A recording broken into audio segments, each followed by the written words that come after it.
dafa plus dépendre vers la dette extérieure maanaam 41% de la dette extérieure du Sénégal ay privé ñoom ñoo ko am des créanciers privés maintenant loolu daf ñuy indi sax ci situation économique bi ñu nekk di dund parce que c'est très important xëy na ñuy def leeral yooyu gars yi bu ñu déggee loolu dañ naan nu mu mën a demee mooy maanaam ñun suñu politique d'endettement bi ñu amoon c'était une politique d'endettement boo xamante ni on va plus vers des créanciers privés mooy les fonds d'investissement mooy yenn banques yi looloo tax yenn endettement bu bëri ñu gis ko dans plusieurs secteurs surtout au niveau des infrastructures loolu lan la indi mooy suñu politique économique ñun dañ ko dévoyer nan la ñu dévoyer suñu politique économique mooy ñun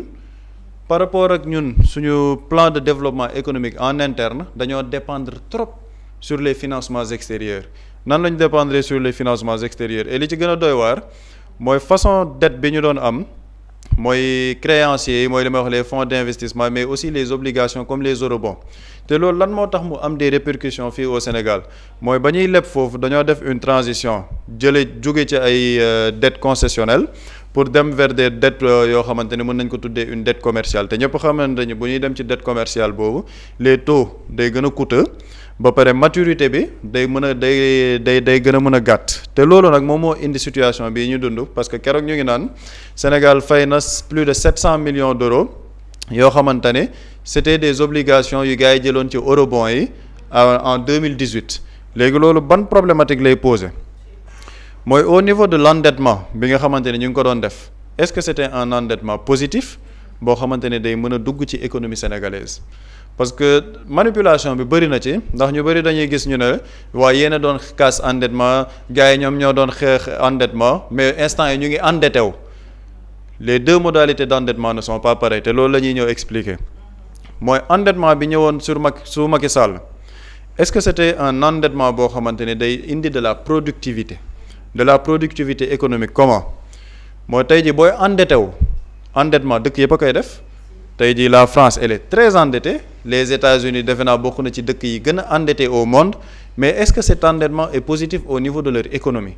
ñun ñu ñëw au Sénégal endettement bi ñu amoon ñu ne la 41% de la dette extérieure ci créanciers privés yi la endettement bi fan lañ ko dugal TER BRT des infrastructures comme le stade Abdoulaye Wade de Diamniadio Dakar Arena ba ñoom sax ci seen bilan loolu la ñuy gën a baaxoo mais est-ce que cet endettement par rapport à des infrastructures crée de la productivité économique en interne mooy tey jii def nga une infrastructure est-ce que cette infrastructure dina mën a résorber le gap entre yow endettement bi nga def ak fay bi nga war a defi ji ëllëg foofu mën nañu wax ni c'est un endettement négatif comment mooy amul un impact réel sur le pouvoir d'achat du Sénégalais par exemple un stade Abdoulaye Wade de Diamniadio sur le plan infrastructurel effectivement c'est une infrastructure bu rafet Sénégal buy dem di fa football nit ñi dinañ kontaan parce qu'on a un très beau stade mais xaalis bi ñu ci dugal est-ce que day am des répercussions économiques sur le pouvoir d'achat du Sénégalais foofu la ñuy dem vers un endettement boo xamante ne c'est un endettement négatif ba pare mu nekk une politique économique dévoyée mooy ñun tey jii suñu endettement bi yëpp ñu ngi ko basé sur des banques françaises des banques britanniques maa ngi sax ñu ne plus de 1200 milliards yoo xamante ne ñu ngi ko war a fay des banques françaises ça c'est un endettement négatif parce que yaa ngi dépendre sur le financement extérieur mais fi ñuy waxee un endettement positif et loolu moom moo ñu indi ci situation économique bi ñu nekk di dund parce que tey dañu ne au Sénégal dañoo bëgg une stratégie économique boo xamante ne un développement endogène de notre économique développement endogène mooy lan mooy dañuy njëkk compter sur les ressources internes yi nan lañ koy mën a transformer pour qu'il y ait une productivité de notre économie et travailler avoir les conditions d'une économie compétitive boo xamante ne ci biir réew mi dina am de la liquidité basé ko nag ci suñuy ressources loolu moom mooy première étape bi ñuy def léegi étape boobu nag ça n'exclut pas effectivement des financements extérieurs mais changement de paradigme bi mooy ñun on compte plus sur nous-mêmes loolu mooy suñu base après ñu doog a dem jéggaane ji mais duñu compter premièrement ci financement extérieur parce que loolu lan lay indi mooy dépendance bi ñu yàgg tudd dépendance su ci FMI xam nga tey jii ñu ngi ne dañoo bloquer les trucs avec le FMI moo tax dañoo bëgg sax imposer la restructuration moo tax bu di wax lu am solo ci agence de notation yi mais par rapport à ces agences de notation FMI mu ngi jox yenn dëkk yoo xamante ne mais ils ne sont pas plus stables que le Sénégal Guinée-Bissau am nañ un accord avec le FMI daf leen di jox xaalis et pourtant ñoom ils sont dans une situation politique instable Sénégal tey ji nga xam ne am nañ situation politique bu stable am nañ un plan boo xamante ne nee nañ fii la ñu bëgg a jëlee suñu économie fii lañ ko bëgg a yóbbu def nañ un rapport de transparence cabinet IGF def son rapport Cour des comptes def son rapport après ñu ne Forbes Mazars tamit ñëwaat na donc lan moo tax ba mënuñ ñoo jox financement et on assiste même au-delà de ne pas avoir des financements on assiste à une dégradation de la note du Sénégal. En fait entêtement bi sax xam nga boo nee entêtement sax gars yi dinañ ne dañoo dëgër bopp bañ a déglu tubaab bi non c'est un entêtement positif parce qu'on veut créer les conditions d'une souveraineté économique foofu la solo si nekk parce que xam nga ñu ngi ne woon la dégradation de la note Moody's dégradé suñuy note am yeneen cabinet yoo xam ne dañoo dégradé suñuy note mais ba ñu gisee ne le Sénégal day recourir au marché sous-régional par exemple marché UEMOA ñu ne dañuy dégrader suñu note par rapport au franc CFA parce que dañoo bloqué tous les secteurs du Sénégal mën a dem jëli ji investissement parce que qu'est-ce que le Sénégal a fait dañu ne on veut une souveraineté économique li fi nekkoon di xew on était sous asphyxie parce que dañu tegal bouteille boo xamante ne bu ñu FMI joxul du ñu fonctionner bu ñu les créanciers privés extérieurs joxul du ñu fonctionner ñun comment on va créer une économie souveraine mooy def nañ suñu rapport lii la ñu fekk ci dette bi maintenant nag on change de paradigme mooy le Sénégal compte d'abord sur lui-même comment le Sénégal compte d'abord sur lui-même le plan de redressement économique et social qu'est-ce que ça prévoit ñu ne élargissement de l'assiette fiscale parce que effectivement bu fekkee ne état bi dafa bëgg compter ci boppam il faut des ressources fiscales yoo xamante ne day gën a bëri mooy exonération yi Macky Sall doon maye à des entreprises pour des questions yoo xamante ne après leneen la exonération yooyu day jeex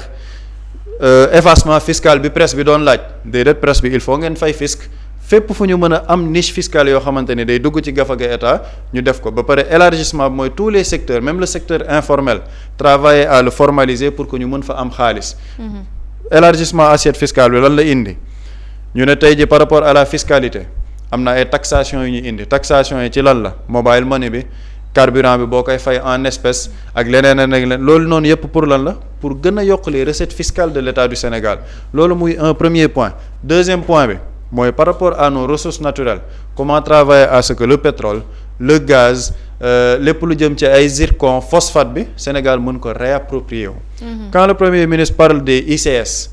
mu ne par exemple ICS Mboro dañoo bëgg Sénégal contrat bi bu jeexee Sénégal xool nan la koy nationaliser parce que loolu bu ñu ko nationaliser effectivement day nekk une politique d'industrialisation buy jëriñ réew mi par rapport au gaz le projet Yaakaar Teranga bu fekkee ne travailler nañ à nationaliser ce projet day am un impact direct par rapport à notre politique d'industrialisation secteur agricole bi dina ko yëg le secteur énergétique dina ko yëg yeneeni secteurs yi nga xamante ne ce sont des industriels ñoom it dinañ ko yëg lan lay indi Sénégal dafay nekk une puissance énergétique loolu noonu yëpp boo travailler ci base yooyu noonu yëpp tu crées les conditions d'une économie souveraine waa léegi loolu nag terewu la boo ne ci lii laa bëgg jëm nga dem sur le marché sous-régional nga ne gars yi de dañ doon def ay eurobond yooyu taux de maturation bu fekkee dama ko war a fay dafay compliqué xaaral ma dem def ay appel public à l'épargne bi taux bi moo gën a avantageux parce que bu dee ay eurobond on te parle de ay 12% 11% appel public à l'épargne ci marché sous-régional on te parle de ay 7% ba pare boo koy fay bi mooy gën a yomb parce que ni ñu ko échelonné mooy gën a avantageux pour l'État du Sénégal et loolu boo koy def dafay correspondre à ton plan de redressement économique et social nan nga ko tàggatee te loolu noonu yëpp nag terewul tamit par exemple boo nee da ngay def ay diaspora bond les diaspora bonds ce sont les Sénégalais qui financent le Sénégal le Sénégal loolu noonu yëpp pour lan la ñu ngi ñuy jéem a asphyxier financièrement en ne signant pas un nouvel accord ñu ngi ñuy jéem a asphyxier en dégradant notre note mais ñun comment on va créer les conditions yoo xamante ni dañuy dem ci ay investisseurs yoo xamante ni des investisseurs divers yuy correspondre ak ñun suñu économie endogène bi ñu bëgg a créer nan lañ koy defee et lii nii yëpp gis nga boo xoolee dette bi moom moo waral coowal restructuration de la dette bii nii yëpp parce que FMI en fait le Sénégal bu réussir à travers le plan de redressement économique et social day nekk un cas d'école pour la sous-région un cas d'école comment mooy tey jii mën nga ñëw nga ne da ngay créer une économie souveraine sans pour autant dépendre des organismes de Bretton Woods mais nga doxalee noo xamante ne sa réew da ciy jëriñu et le cas du Sénégal est très important Sénégal dafa am pétrole dafa am gaz dafa am phosphate dafa am zircon dafa am manganèse dafa am yeneen ak yeneen looloo tax la renégociation des contrats mu nekk une affaire très très importante parce que li waral suñu dette extérieure bi gën a rëy wala suñu ñu am des difficultés par rapport à notre économie mooy non seulement ñun li ñuy leb yépp dañ ko concentrer sur des privés à l'étranger ba pare au-delà de en plus de leb bi ñuy leb foofu concentré ko ci privé yooyu te les privés ce sont tout le temps les pays occidentaux ay France nga ciy dégg Grande-Bretagne wala ay Israël yii nii ba ñu defee loolu ba pare nos ressources naturelles yi nga xamante ne ñoom ñoo war a créer les conditions d'une économie bu am dëgër ci réew bi à travers la productivité et la politique d'industrialisation ñu signé ay contrats yoo xamante ne day désavantager le Sénégal maanaam c'est plus à l'avantage des entreprises européennes yi nga xam ne ñoo fiy ñëw di exercer. moo tax nga dégg Sénégal ñu ne mu ngi litige avec Woodside mu ngi litige avec keneen ak keneen parce que ni ñu négocier contrat yi Sénégal arrangé wu ko non seulement sur le fisc et même par rapport à la répercussion de nos ressources naturelles ñun ci suñu économie. loolu moom mooy solos nag le plan de redressement économique et social parce que plan de redressement économique et social li may wax ni yépp la prévoir. renégociation des contrats pour que les ressources naturelles mën ñu jëriñ élargissement de l'assiette fiscale la réduction des dépenses de fonctionnement moo tax boo demee ci loi de finances initiale 2026 ñu ne la les dépenses de fonctionnement de l'État wàññi nañ ci plus de 200 milliards lan moo tax ñu def une baisse de plus de 200 milliards mooy tey jii plan de redressement économique bi loolu lay prévoir lan moo tax ñu ne il faut aller vers la rationalisation des agences de l'État ñu dem vers la fusion parce que masse salariale bi fi mu toll état attanu ko te si on va vers la fusion et la rationalisation les dépenses de fonctionnement day gën a wàññeeku te loolu mën nañ ko injecté waat ci biir plan de redressement économique et social ci yeneeni secteur donc lii mooy changement de paradigme et looloo tax nit ñi war a comprendre situation bi Sénégal di dund parce que ñu bëri bu ñuy wax dañ naan la waaw dëkk bi dafa dëgër dëkk bi dafa taxaw économie bi lii c'est parce que justement les gens sont en train de payer une dette extérieure boo xamante ni dette bi kenn xamul nu mu toll c'est plus de 10 000 milliards yu état du Sénégal war a fay parce que les gens ont contracté cette dette bañ ko dugal dans une productivité de notre économie mais dugal ko ci ay infrastructures. xamante ne ñoo di créanciers privés yi charte yi sax la ñu war a respecté ñu ko parce que seen taux yi c'est tellement élevé que c'est même pas normal. Absolument te li ci gën a incroyable mooy xam nga bu fekkoon ne endettement boobu dafa nekk un endettement positif ngay xool la productivité ci biir foofu mais ñi nga xamante ne mooy les créanciers privés ñoom xooluñ lan ngay investir sa dëkk de ñoom dañoo bëgg de la rentabilité par rapport ak taux bi ñu la jox donc ñoom cappaandaw ba da nga leen di fay te boo leen fayul li ci gën a incroyable mooy les litiges c'est sur le plan international par exemple les banques françaises les banques britanniques Sénégal bu fayul dañuy def des litiges internationaux au niveau de la France au niveau de la Grande-Bretagne loolu lan moo ko indi la politique économique de l'ancien régime mooy endetté wu nañ endettement boo xamante ni dugaluñ ko ci loo xamante ni day nekk un endettement positif mooy tey jamono ji ñu ngi ne au Sénégal dañoo bëgg gën a dooleel la campagne agricole pourquoi gën a dooleel campagne agricole parce que agriculture bi bu doxee mais Sénégal daf ciy jëriñu l'agriculture peut être une rampe de lancement pour le développement de notre économie industrialisation yaakaar teranga ñu ne dañ ko soxla pour amaat ko mais buñ ko amee électricité day wàññeeku le Sénégal va être un pays producteur boo xamante ni dafay jaay gaz la sous-région ba pare industrialisation day gën a am doole parce que Sénégal du soxla ji gaz feneen wala énergie pour notre politique industrielle dañuy am yaakaar teranga ci biir réew mi mën ko alimenter te loolu noonu yëpp de in fine day am loolu moo tax sànq ma naan est-ce que investissement wala endettement boobu am na un pouvoir am na un impact sur le pouvoir d'achat du Sénégalais parce que tey jii bu ñu defee un endettement boo xamante ni dafa collé avec le plan de redressement économique et social on nationalise yaakaar teranga phosphate bi ñu exploité ko fële ca Matam yeneen ak yeneen yi tey jii Sénégal am ci une mainmise loolu mooy les ressources naturelles comme ni ko constitution bi waxee peuple bi daf ciy bénéficier wu et loolu day am un impact réel sur le pouvoir d'achat c'est-à-dire que politique d'infrastructure bi nga nguur gële nekkoon en fait dañoo inversé ñoom pyramide bi dañoo foog dañ la naan le développement est porté par des infrastructures mais infrastructure boobu noonu est-ce que par rapport ñun à notre société et notre niveau de développement loolu lañ jëkkoon soxla stade Abdoulaye Wade mu ngi fi Dakar Arena mu ngi fi terre bi mu ngi fi et il faut même voir par rapport aux terres comment ils ont conclu les contrats terre bi li ñu wax ni loolu la jar plus de 600 milliards est-ce que réellement terre bi loolu la jar ñu ne terre bi ëpp na 1000 milliards yoo xamante ne injecté nañ ko ci mais est-ce que 1000 milliards yi ñuy injecté foofu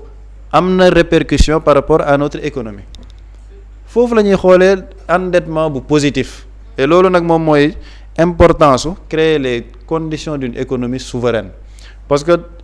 ñoom programme bi ñu jaay dañu ne il faut aller vers une monnaie locale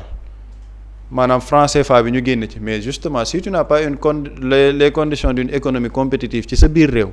nga am une économie endogène boo xamante ne dépendre trop ci extérieur tu peux pas sortir du franc CFA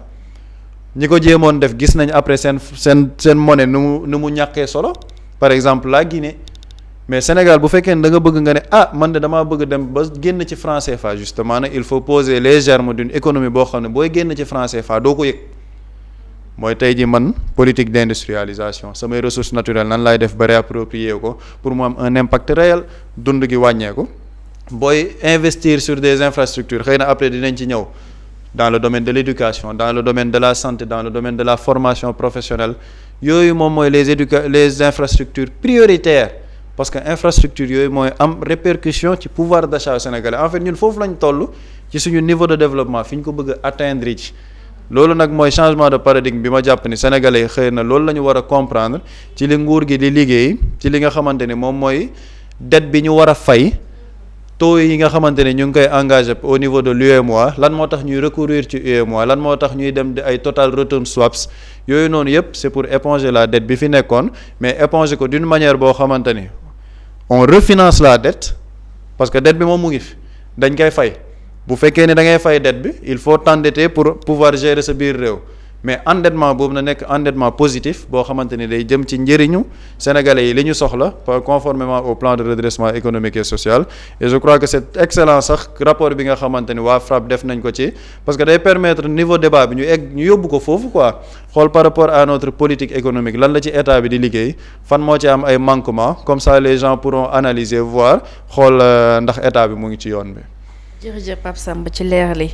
Boury bu ñu ne Sénégal am na endettement bu tolloog 2500 milliards est-ce que il faut s'attendre à ce que ñu divulguer ñu aussi yeneen chiffres yi nga xamante ne ay endettement la yi nga xam ne ñu fi jóge ñoo ko fi bàyyi et aussi de se demander naka la nguur gi fi nekk di ci génnee bu fekkee ne bor yi yëpp mu ngi ko àddu. En fait li historique bi Pape Samba wax da tax mu am solo mooy. J'ai bien aimé parti bi mu orienté mbir mi ci leb bi parce que même dans les pays les plus développés aux États-Unis en France en Chine da ngay dem dëkk yooyu dañu am ay bor c'est-à-dire que kon bor pour réew lu bon malheureusement nag Sénégal y a trop de manipulation gars yi dañuy wax dette nga gis en 2026 on est en avril 2026 am ko ne pourtant nguur gi ñu ngi leb ñu bëgg a ñoo waxuñu leen loolu dañ ne ni ngeen doon lebee lan la. mi ngi mel ni Ramadulaay nga dem ci banque ne leen lebal leen ma 100 millions au lieu que nga am un projet d'investissement nga ne non 100 millions yi dama koy jël pour mener la belle vie dama dem Dubaï taxawaalu dem ci ay ba taax yu rafet photo wu bu ma fa jugee dem dans les zones touristiques yàq xaalis pare banque ba di la xaar nga war a fay 100 millions yi noo koy fay Sénégal noonu la doon def. Il y avait des dettes yoo xamante dañ ko def investir ko sur du prestige tout en sachant que projet yi du jur dara terre bi ñu créé terre pourtant am na ñu levé woon ne leen terre bi ça ne sera pas rentable gars yi ku ko wax ñu tëggal la campagne gars yi ne leen terre bi du rentable gars yi ne dina rentable projet bi yegg déjà projet ba la ñu waxoon ni moo nekk coût bi ñu koy le coût initial bi ñuy tàmbali à la fin la mu coûté moo ko ëpp foofu gars yi inauguré gars yi ne leen lii du rentable gars yi ne soxor terre bi nangam finalement terre bi état mooy jël di subventionné sinon du dox loolu benn la ci seen i investissement ak leb mais beneen leb bi leb pour sàcc bi ma xoolee le rapport dañu dressé benn tableau boo xamante ni nii ay dettes la yoo xam ne dañu ko leb ci ay banques yu dëkk yeneen dëkk man benn partie bu ma intéressé parce que dossier la boo xam ne man dama ci gëstu muy les banques espagnoles nguuru Macky Sall a choisi ci benn période xam nga dama lim bor pour prestige investir ci lu nit mën a gis mais bor boo xam ne nii pour jox say nit la sédd leen alal ñu dem ci benn banque mooy la banque Santander bi ngay dégg banque Santander boobu ngay dégg mi ngi ci le dossier Azer banque Santander mi ngi ci le dossier Intermac banque Santander mi ngi ci le dossier Sénégal numérique ñu ne la bi Macky Sall nguuru Macky Sall di dem parce que souvent nan lay demee dañuy dem leb ci banque bi mais nekkul ne état mooy dem leb après tëgg un plan maanaam un programme ne par exemple programme bi lii mooy priorité bi ñu liggéeyee ko au sein du ministère ñu ne lii mooy priorité bi nañu dem wut bailleur ñu dem ci bailleur ba bailleur bi décaissé état te bu ñuy décaissé donc dañ koy yëgal l'Assemblée nationale mu jaar loi de finance bu jaaree loi de finance mu am approbation de l'Assemblée nationale processus boobu yëpp ñu respecté ko def appel à candidature entreprise bu bëgg a gagner marché bi ñëwal postuler mais dañuy dem wut banque ba pare ba xam ni wut nañ banque bi ñu wut par exemple un sénégalais boo xam ne Macky Sall moo koy tànn xam na ko xaritam la ñooy fréquentante kooku par exemple sax wala kooku mooy dem sax lijjanti ko kooku bu demee lijjanti banque bi ba am ko bu lijjantee financement bi mun naa la jox par exemple dossier Seydou Kane dossier Azer ak Seydou Kane xam nga parfois da ngay dégg ñi ci wax ñu bari xam nga la ñuy wax Seydou Kane moo dem wut financement Seydou Kane moo def yéeg a ko wàcc Seydou Kane parce que man Ramatoulaye bu ma jegee le président mën naa loolu su ma ànd ak le président bi la ko tax a jóg du jub man mën naa loolu président daf may jox feu vert xam nga président nan la may def daf ma naan demal Espagne nga xool banque bu la neex nga am fa ay relation banque bi dekkee sa xaalis ne pare nañ pour financer ko ñu wut benn entreprise ci biir dëkk ba moom mooy gagner marché bi mais à condition bu gagner marché bi man maay nekk sous-traitant bi mais xam nga loolu lépp doyul mun naa wut banque bu financer loolu ñëpp mën nañ ko yow tey Ramatoulaye boo amoon sa billet avion dem mun nga wut des investisseurs des bailleurs mais malheureusement mooy est-ce que am nga garantie boo wutee bailleur le ministère des finances moom dina approuver marché boobu noonu est-ce que Sénégal dina pare pour endosser dette boobu noonu pour ñu koy fay loolu mooy problème bi mais Macky Sall dafa lay assurer ni boo ko wuti jee dama lay assurer ni ministre des finances da koy da koy approuver boo déggee par exemple ma jox exemple dossier Seydou Kane nii la demee Seydou Kane buy dem di lijjanti ay banque ak yeneen entreprise yi fii ñëw dafay am garantie que ni par exemple je donne exemple Abdoulaye Daouda Diallo da koy approuver su ko defee xam nga lan lañ koy tuddee après marché bi bu ñëwee du am appel kakaane xam nga lan lañ koy tuddee offre spontanée lañ koy tuddee offre spontanée ce n'est pas l'État moo tëgg projet bi mais une entreprise moo am idée wu proposer par exemple dañuy électrifier 1740 villages ou bien une entreprise moo am idée ni dañuy jox baykat yi ay tracteurs wala une entreprise moo am idée que ni dañuy defar ay fibres muy jaar pour joxe ay connexion internet connecter toutes les zones du Sénégal fekk bu ñu ko defee banque bi bu ñëwee day indaale entreprise étrangère bi mais am na sous-traitant boo xam ne moom xam nañ ko ba pare mooy waral ngay dégg ci benn dossier gars yi naan diw moo sonn ci marché bi moo ko wuti parce qu'il avait la garantie que bu ko lijjantee ba pare moom mooy nekk le sous-traitant mooy exécuter marché bi mooy proposer même s'il s'agit d'un marché d'électrification mooy proposer même le prix des poteaux courant yi dans ce dossier boo jëlee da nga ciy gis les banques espagnoles léegi banque espagnole loolu xaalis bi ñu lebal fan la dem fan la xaalis bi dem xaalis bi mooy li ngay dégg ci marché Azer bi xaalis bi moom ngay dégg ci la dossier Intermac qu'est-ce qu'ils ont fait avant ngay def marché da ngay def étude baykat yi nga bëgg a xam nga Pape Samba mi ngi wax des investissements prioritaires pourtant mbubboon nañ ay investissement prioritaire Macky Sall dem na fa sol benn mbaxanaam ñu rangale ay tracteurs musée des civilisations rangale fa ay tracteurs yu bari ñu ne projet de développement ñëpp yaakaar ni projet de développement la tracteurs yi bañ ko yóbboo ci dëkk yu bari baykat yi utiliser wuñ ko projet bi terminé wul xam nga la moo tax parce que bi ñuy def marché bi cellule de marché bi nekk ministère de l'agriculture yëguñu ko nguur gu bees gi bi ñu ñëwee dañoo laaj ki jiite cellule de marché bi nekk ci ministère de l'agriculture boobu Mabouba Diagne bi mu jëlee fonction ñu laaj ko mu ne marché bi mosuma koo yëg marché boobu noonu boo jëlee Intermac ba ci dette cachée bi la bokk xam nga ci rapport bi waa FRAPP ak organisation boobu ñu def dañ ne la dette yoo xam ni dette yi nga xam ne c'est des dettes officielles mu jaar loi de finance ak dette yoo xamante ni c'est des dettes cachées bi la marché yooyu noonu ci dette cachée marché Intermac bi boo ko jëlee ci dette cachée bi la bokk musul jaar assemblée nationale moment bi ñu koy exécuter finalement xaalis boobu xam nga fa la ne waa ji nga xam ne moom lañ jox marché bi muy un sénégalais bi bari loolu ay défenseur ci dëkk bi ay média ki nitam bi mu commencé jot xaalis bi ci la tàmbalee jëm sama jabar loolu neex na Ramatoulaye loolu yow sa entreprise boobu sax sañoo loolu c'est-à-dire yow Ramatoulaye sa entreprise boo créé am ci ay milliards sañoo Ramatoulaye nga ne xaaral monsieur Thiam de comme que man Ramatoulaye association nopp sa jëkkër laa bokk xaaral ma viréel monsieur Thiam 2 milliards amoo ci droit te moo de sa entreprise la sa investissement la yaa ñefe def say bénéfice def sa business plan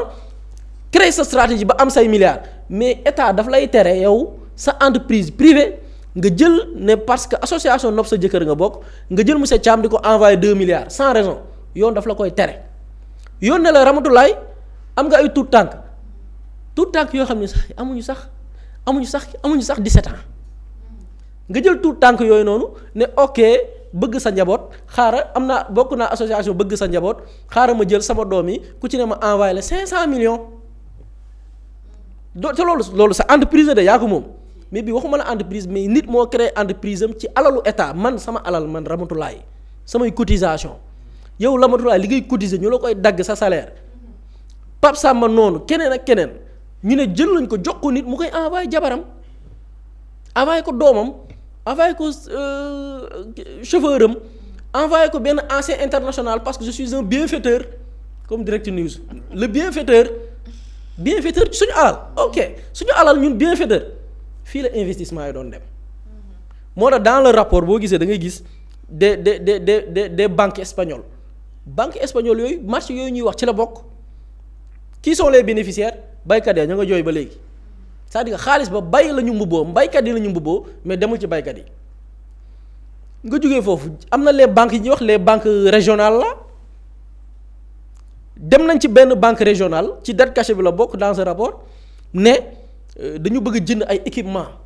déjà marché boobu sax dans le rapport bi Cour des comptes defoon waxuñu sax ay dañ ne équipement kese la ñu wax équipement kese banque bi mi ngi fii Sénégal ba tey ñu ngi ci réew mi génnaguñu fi doomam amoon na problème ay jamono ci ginnaaw Macky Sall moo leen jëlee bitim réew indi leen ci dëkk bi banque bi ñu ne lebal nañu xaalis ba ci biir banque boobu lebal ko état bu Sénégal fa la xaalis ba des décaissé nañ ko ba consommé xaalis bi trésor public yëgul dañu gis ne état mi ngi fay ay bor ñu ne état kan lay fay bor ñu ne banque diw lay fay bor ñu dem ci banque diw gis ni effectivement ubbi nañ benn compte tuddee ko compte état du Sénégal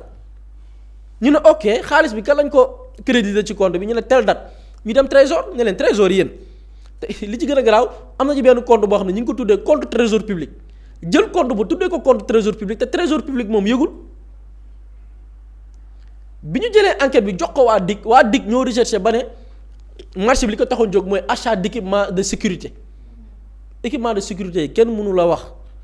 arme la kenn mënu la wax ceinture ou bien gilet de protection la kenn mënu la wax lan ak lan la ay gaz lacrymogène la kenn mënu la wax équipement de sécurité yi lan la nii la gaa yore woon réew mi de nii la gaa yore woon réew mi et malheureusement tey bonjour les dégâts ñi ngi nekk di fay bor bi bor boo parce que bu ma xoolee rapport am na ci yenn xam ne état du Sénégal fay na ko ba 1% moo ci des ci bor boo xam ne demul ci ñun moo tax gis nga parfois bu nit ñi di wax justice waxuñu justice parce que dañoo soxor waxuñu justice parce que dañuy singili nit mbir mi Pape Samba da koy souligner souvent du question de personne damay répéter les propos de Pape Samba c'est-à-dire que jëmmi nit yooyu la nit ñi di utiliser pour ne diw pour leeral jëf ji ñu def parce que lii ñuy wax ni yëpp ay nit a ko def ay politiciens yu ñu wóolu woon dénk leen ñii ñu fal leen ñii ka ñu fal moo leen wóolu defal leen décret de nomination teg leen fa ñu waroon ñu liggéeyal ñu jël xaalis bi di ci def lu leen neex pour des affaires de clan pour benn groupe clan lañ créé woon clique def loolu dem jël benn homme d'affaires tuddee ko man du ma sax homme d'affaires Sénégal les hommes d'affaires xam nañ leen ils investissent ils sont dans le privé di def du bénéfice mais des hommes d'affaires entre guillemets yoo xam ne ñoom ñoo leen créer seen bopp ñuy def loolu moo tax parfois quand les gens en parlent au fait waxuñu pour nit parfois nit ñi sax da ngay gis sax parfois des personnes de mauvaise foi dañuy jël orienté mbir mi ci affaire de personne alors que gën naa yaatu affaire de personne xam nga la moo tax ñu koy orienté ci ay affaire de personne ay nit bi ñu defee loolu ba pare dañoo wut ay relais ay nit yi leen muural jëf jooju noonu moo waral ñun parfois suñu polémique bi nga dégg fan yi coow li cëb du mbiru personne de ay nit ñoo def lii wut ay nit yu leen sàng sutura yu leen sàng malaanu kiiraay te gars yi politiciens bu ñu wut ñu leen sàng malaanu kiiraay ak yenn homme d'affaires fan la ñuy mbubboo médias yi la ñuy dem parfois nag nit ñi ñun suñu genre bu ñuy dénoncé yooyu nit ñi dañuy jàpp ni da nga singili média diw wala da nga singili journaliste diw fekk du lool de journaliste boobu noonu sale boulot bi muy def ay nit lekk suñu ay milliards jël alal fay leen ñoom ñu ne dañuy muur lëndëm askan wi dañuy tuur lëndëm askan wi ngir nëbb jëf yooyu noonu ñun loolu la ñuy weer parfois ku xamul wala yem ci benn extrait rek jàppaa ni diw dañuy singili nit dañuy attaqué non non ñooñu jëf ju bon yi ay nit def ñu ne da leen koy muural di leen ko nëbbal di leen ko sàngal ñu ne déedéet du fi amee suñu xaalis dafa war a leer du ngeen fi bàyyi ngeen di manipuler sénégalais yi parfois loolu moo tax nit ñi di ko wax parce que bonjour gis nga lépp lu ñu fi traité continuité la bu gars yi di kaas lii moo tax ñuy kaas bor boo xam ne ay junniy milliards la junniy milliards tey ci suba dama gis ni Sénégal a fait des recettes c'est-à-dire que suñuy recettes li ñu collecté ci xaalis recettes yi dafa évoluer yokku na ba 300 et quelques milliards mais c'est en fait avantage la évolution la mais ce qui est malheureux mooy malheureusement 300 et quelques milliards yooyu noonu dañ ciy jëlaat di ci fay bor malheureusement ce qui est malheureux c'est-à-dire que ni ñu tëtee jëf ju bon yi ñuy ay di def lii 300 milliards yooyu ramatulaay dañ ciy tabax ay hôpitaux dañ ciy financer ay projets jeunes yi liggéey jigéen ñi nekk ci ay GIE ci koñ yi vraiment les femmes créatives ñu financer leen ñu am liggéey waaw góor jàpp fii jigéen jàpp fii ndaw ñi ñu dooleel leen xaalis bi ndekete fa la doon jëm mais malheureusement ak gars yi li ñu fi def on a réussi benn mbir muy collecter plus de c'est-à-dire que yokku na sax recettes yi yokku na plus de 300 milliards mais malheureusement 300 milliards yooyu noonu boo sàgganee sax nañ ci jël benn 80% boo xam dañ koy fay bor bi du feeñ. lii rek il va falloir une bonne communication pour expliquer aux Sénégalais lii la gars yi nekk di ñab-ñabal man dama koy wax souvent même gouvernement bi waruñu sax am gàccewu di ko expliquer dañu nekk di def suul bukki sulli bukki li naan suul bukki sulli bukki loolu lañ nekk di def da ngay jéem di fatt di colmater de gauche à droite peut-être lenn rek la ñu mën a reprocher muy le fait que justice amagul ba tey peut-être loolu rek la ñuy dénoncer parce que ñi def lii ñii waratuñ am kàddu ci mbooloo ñoo gën a rëy làmmiñ sàcc la gën laa rëy làmmiñ gën laa ëppi média gën laa ëppi journaliste chroniqueur faaw nga leeral fi nga jëlee xaalis ba pare naan la faaw nga seetal ma lii yow nit ñi di lijjanti li ngeen di def nu ñu koy réglé ngeen ne non faaw ñu lijjanti fu ñu jëlee xaalis bi yaa soxor malheureusement sénégalais nag bu ñuy reproché nguur gi loolu la leen di reproché nag c'est-à-dire que ces gens yi def lii lépp waruñu woon wax xam nga parfois damay dégg le premier ministre wax ko gars yi ne kii dafa bëgg a nekk dictature non ces gens ne doivent pas parler c'est un pays comme le Sénégal rek la nit ñooñu di wax mais ñooñu dans un pays du ñu wax non dañ leen di noppiloo bu ñu amee ay médias relais ces gens là bu ñu amee ay médias yoo xam ne ñooy nekk seen relais médias yooyu waruñu waxati parce que ñooñu ils jouent contre le Sénégal ay da nga leen di considérer comme bi ennemis yi nekk extérieur bëgg a tey parce que bu ma nee les ennemis mooy ces agences de notation pour décrédibiliser li nga xam ne mooy le Sénégal bu ma nee ces ennemis mooy ñi ñuy xaar au tournant parce que gars yi dañ ne woon 2 ans du ñu tenir bu ko defee ñu imposer leen un programme boo xam ne ñun ñoo koy définir avec un ajustement structurel ñooñu c'est des ennemis du Sénégal ñooñu am ay relais c'est-à-dire que normalement ces gens yi nekk des relais waruñu woon wax parce qu'ils ont commis des crimes financiers peut-être sénégalais loolu la ñuy jooy parce que ñi def lii lépp vraiment waruñu woon tranquille dans ce pays là bu ñu nekkoon ci dëkk boo xamante nii tout se passe bien normalement ces gens-là ne doivent plus parler parce que ce qu'ils ont commis c'est extraordinaire et c'est malheureux. te yulli leen tamit ñu génnee ñu gokki li nga xamante ne jël nañ ko lépp bu ñu ko jëloon ñëpp am jàmm. wallaay te loolu sax li ma ciy yokk mooy. maanaam li ñuy wax ni yëpp lu leer la c'est-à-dire que c'est chiffré documenté prouvé par des rapports yoo xamante ne da ngay